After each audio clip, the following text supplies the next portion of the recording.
আমরা ইসলামী আন্দোলন বাংলাদেশ কিন্তু আল্লাহর মধ্যে একটা ছোট্ট দল নয়, 300 আসনে প্রার্থী দেওয়ার মতো তৌফিক যোগ্যতা আল্লাহ আমাদেরকে দান করেছেন। ইসলামী আন্দোলন বাংলাদেশ কিন্তু দেশের জন্য, মানবতার জন্য।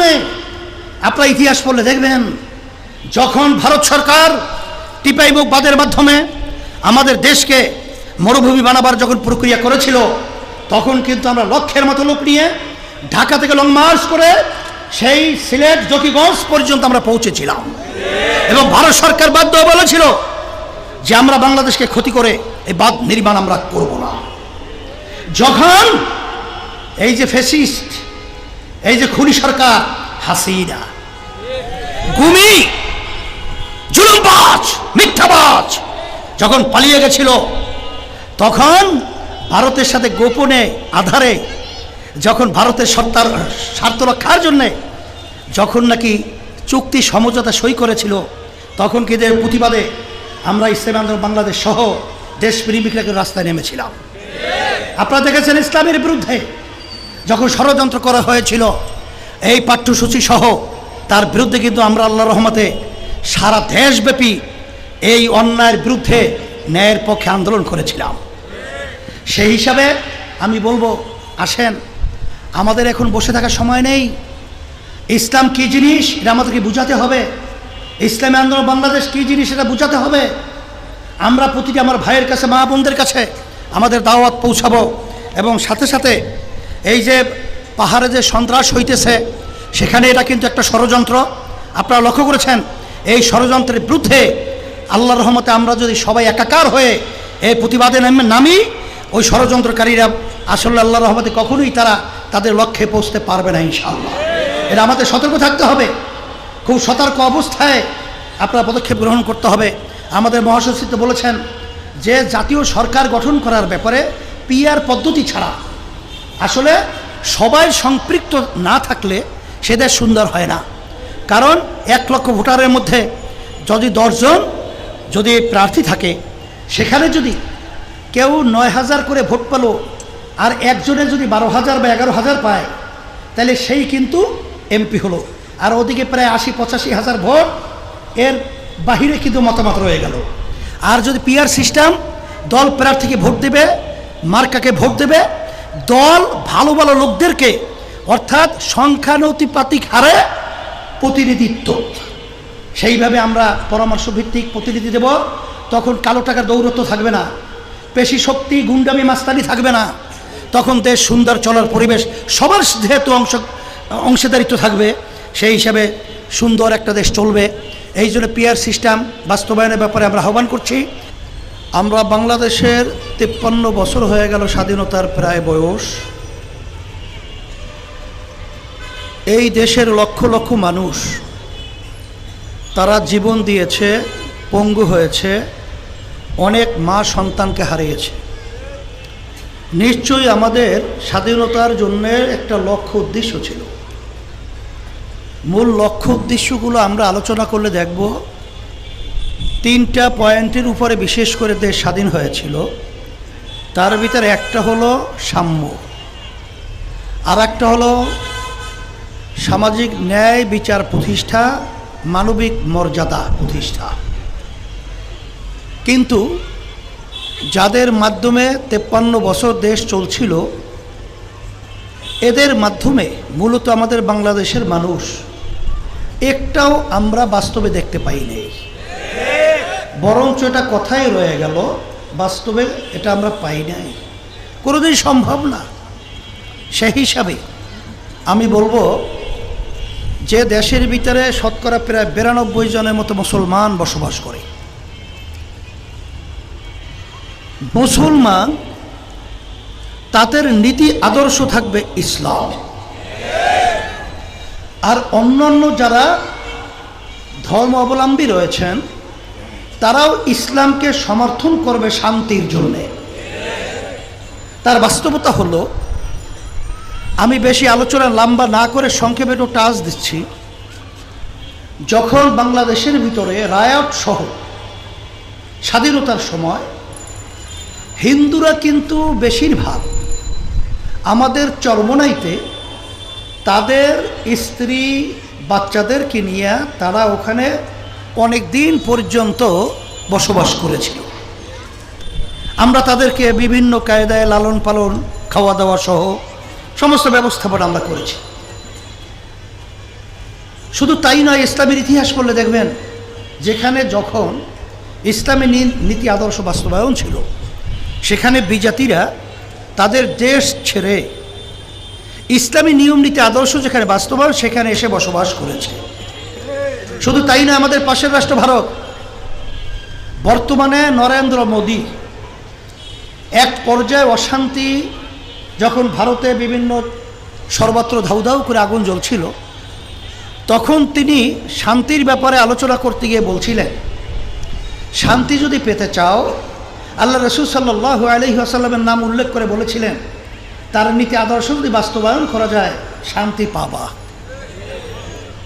এক কথায় অক্সফোর্ড বিশ্ববিদ্যালয় যেই প্রতিষ্ঠানটা প্রতিষ্ঠিত করেছিল বিজাতিরা, সেই অক্সফোর্ড বিশ্ববিদ্যালয়ের মূল ফটকের মধ্যে এখনও পরিষ্কারভাবে লেখা রয়েছে, সর্বযুগের সর্বশ্রেষ্ঠ মানব যার আইন প্রণেতা তার নাম হলো মুহাম্মদুর রাসূলুল্লাহ সাল্লাল্লাহু আলাইহি ওয়াসাল্লাম। আসলে ব্যাপারটা হলো, বাংলাদেশে এত মুসলমান, এত ওলামায়ে কেরাম, এত নামাজি, জুমার নামাজে মসজিদে মুসল্লিদের এক পর্যায়ে মসজিদে জায়গা হয় না, ধরে না।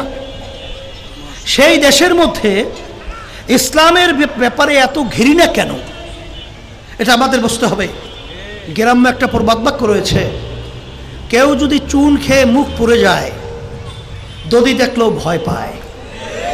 অর্থাৎ চুনের রঙও সাদা, দধির রঙও সাদা, তাহলে স্বাভাবিক তার তো মুখ পুড়ে গেছে, সে যখন দধি দেখবে সাদা দেখলে হঠাৎ আচমকা ভয় পায়।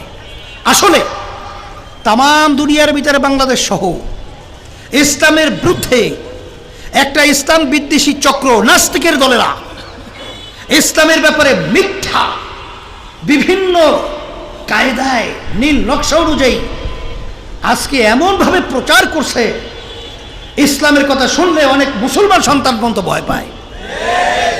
আসলে ইসলাম শব্দের অর্থ শান্তি, এর ভিতরে অশান্তি কোথা থেকে আসবে?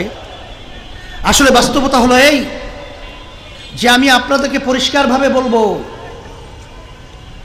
আজকে ইসলাম যে একটা শান্তির প্রতীক, তার বাস্তবতা আপনারা দেখেছেন। বাংলাদেশে যখন 5ই আগস্ট আবার কি হলো, স্বাধীনতা লাভ করলো। অনেকে বলতে পারে, হুজুর আমরা তো 71 স্বাধীনতা পেয়েছি, আবার নতুন স্বাধীনতা। আমরা স্বাধীনতা পেয়েছিলাম বটে, কিন্তু স্বাধীনতা ভোগ করতে পারিনি। এখন আল্লাহর রহমতে আমরা স্বাধীনতা ভোগ করার প্রতিটা মানুষ তার বাক স্বাধীনতা পেয়েছে। এই জন্য আমরা বলছি আমরা স্বাধীনতা পেয়েছি।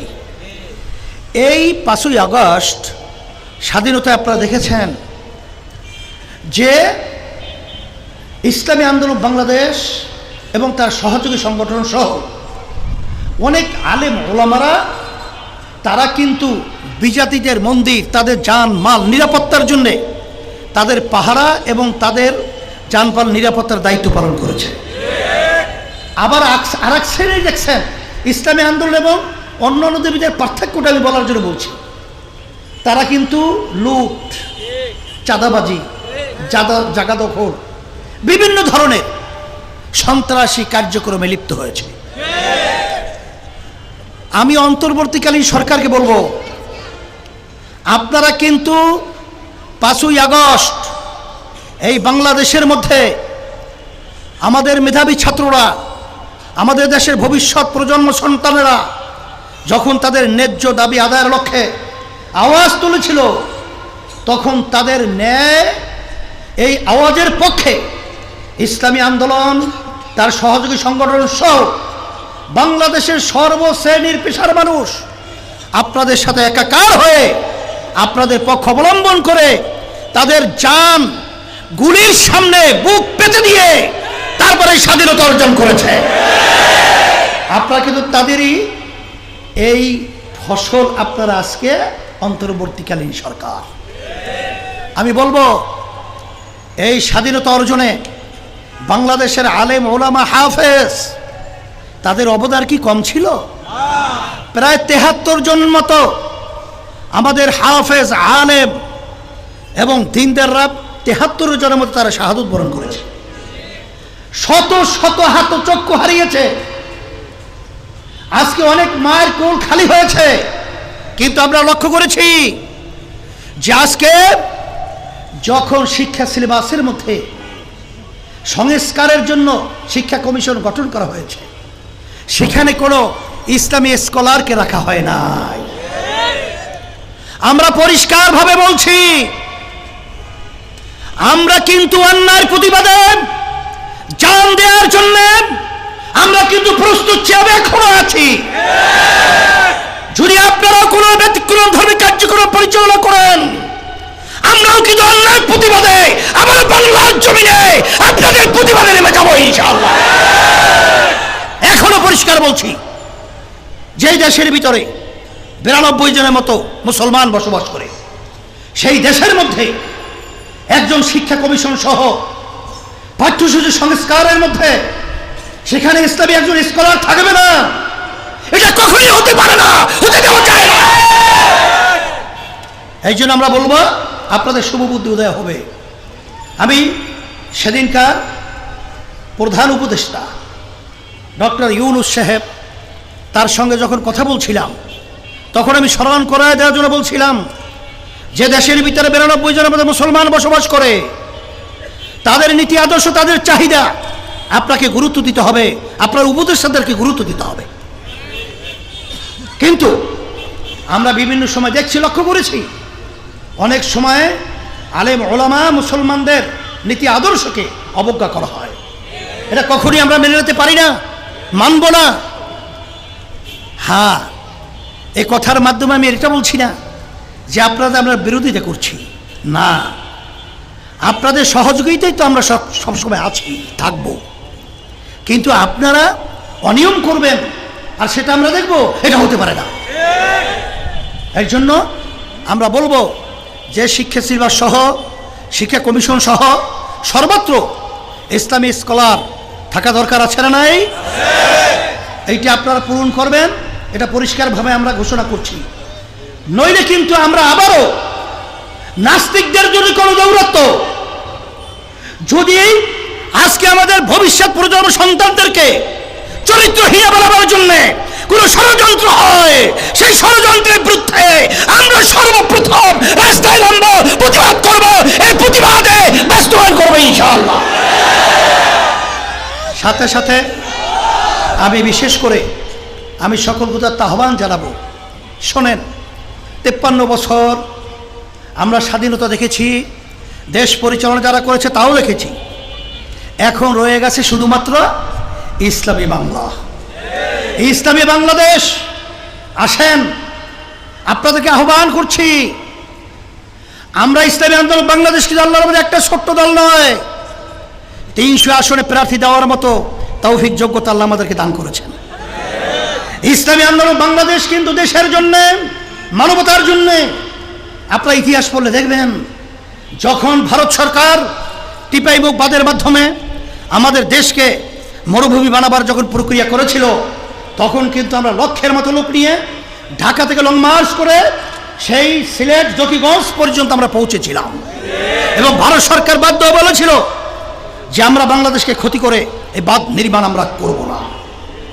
যখন এই যে ফ্যাসিস্ট, এই যে খুনি সরকার হাসিনা, গুমি, জুলুমবাজ, মিথ্যাবাজ যখন পালিয়ে গেছিল, তখন ভারতের সাথে গোপনে আধারে যখন ভারতের সত্তার স্বার্থ রক্ষার জন্যে যখন নাকি চুক্তি সমঝোতা সই করেছিল, তখন কিন্তু এর প্রতিবাদে আমরা ইসলামী আন্দোলন বাংলাদেশ সহ দেশপ্রেমিকরা রাস্তায় নেমেছিলাম।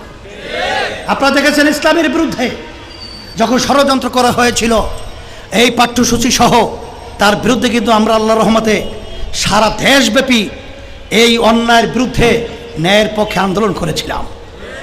সেই হিসাবে আমি বলবো, আসেন, আমাদের এখন বসে থাকার সময় নেই।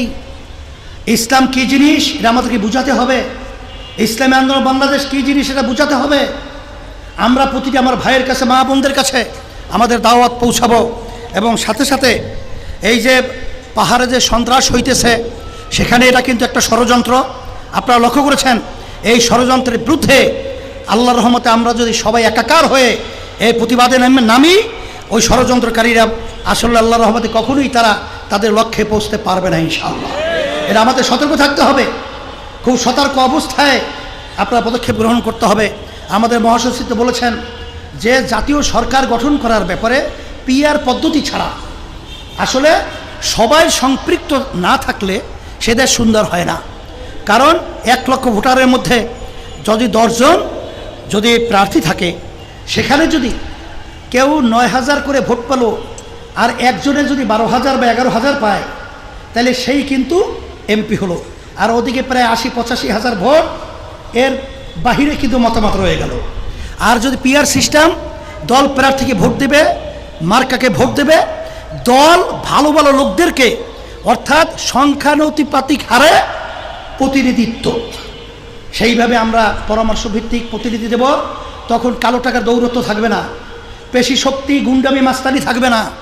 তখন দেশ সুন্দর চলার পরিবেশ, সবার যেহেতু অংশীদারিত্ব থাকবে, সেই হিসাবে সুন্দর একটা দেশ চলবে।